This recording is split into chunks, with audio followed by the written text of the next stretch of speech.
Puji Tuhan, bertemu kembali dalam Sapaan Harian GKJ Manahan, Kamis 5 Desember 2024. Nah, Bapak, Ibu, Saudara, dan anak-anak kekasih Tuhan Yesus Kristus, salam sukacita, sehat, bijak, dan sejahtera.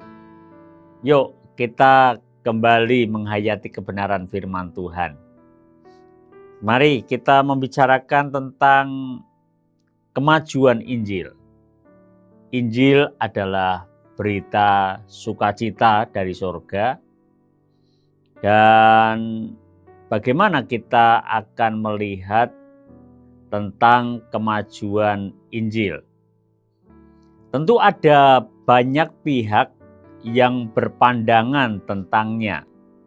Ada yang membicarakan bahwa kemajuan Injil itu dilihat dari segi pemberitanya. Pemberitanya bisa bekerja dengan leluasa atau tidak, mempunyai seberapa banyak fasilitasnya, dan jika dua faktor ini terpenuhi dengan baik atau sangat baik, maka sangat besar kemungkinan terjadi perkembangan Injil. Tetapi ada yang berpandangan berbeda, bahkan bertolak belakang dari pandangan tersebut. Dan pandangan ini antara lain disampaikan oleh Rasul Paulus sebagaimana diungkapkan dalam Filipi 1 ayat 12 sampai dengan yang ke-17. Di sini firman Tuhan atau Rasul Paulus menyatakan demikian. Aku menghendaki saudara-saudara supaya kamu tahu bahwa apa yang terjadi atasku ini justru telah menyebabkan kemajuan Injil. Sebab telah jelas bagi seluruh istana dan semua orang lain bahwa aku dipenjarakan karena Kristus. Dan kebanyakan saudara-saudara dalam Tuhan telah beroleh kepercayaan karena pemenjaraanku untuk bertambah berani berkata-kata tentang firman Allah dengan tidak takut. Ada orang yang memberitakan Kristus karena dengki dan perselisihan, tetapi ada pula yang memberitakannya dengan maksud baik.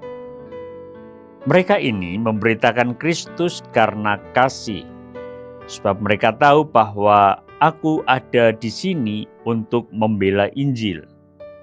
Tetapi yang lain karena kepentingan sendiri dan dengan maksud yang tidak ikhlas. Sangkanya dengan demikian mereka memperberat bebanku dalam penjara. Demikian pandangan Rasul Paulus yang jelas menyatakan penolakannya atas beberapa kalangan, beberapa pihak yang memandang, yang berpendapat bahwa kemajuan pemberitaan Injil itu tergantung pada pemberitanya. Dan ketika berbicara tentang pemberita Injil, itu antara lain ada dua faktor yang mempengaruhi. Pertama adalah faktor kebebasan si pemberita dalam memberitakan Injil. Dan yang kedua, masalah fasilitas yang dimiliki yang dapat dipergunakan oleh pemberita Injil dalam pemberitaannya. Paulus mengatakan, tidaklah perkataannya ini, pandangannya ini didasarkan dari laku atau perbuatannya, perilaku hidupnya saat dia ada di penjara. Bayangkan dia di penjara. Jelas memiliki keterbatasan besar untuk memberitakan Injil karena gerak badannya sangat terbatas. Tetapi dalam keterbatasannya dia mengatakan tetap bisa memberitakan Injil sehingga ada banyak orang di dalam istana mendengar akan apa yang dilakukan dan dikerjakannya. Itulah keyakinan Rasul Paulus. Itulah kehidupan Rasul Paulus yang menekankan bahwa kemajuan Injil itu tidak dibatasi oleh pemberita Injil yang dipenjarakan. Tidak dibatasi oleh mewahnya, lengkapnya, banyaknya fasilitas yang dimiliki oleh pemberita Injil. Dan yang menjadi contoh adalah dirinya sendiri.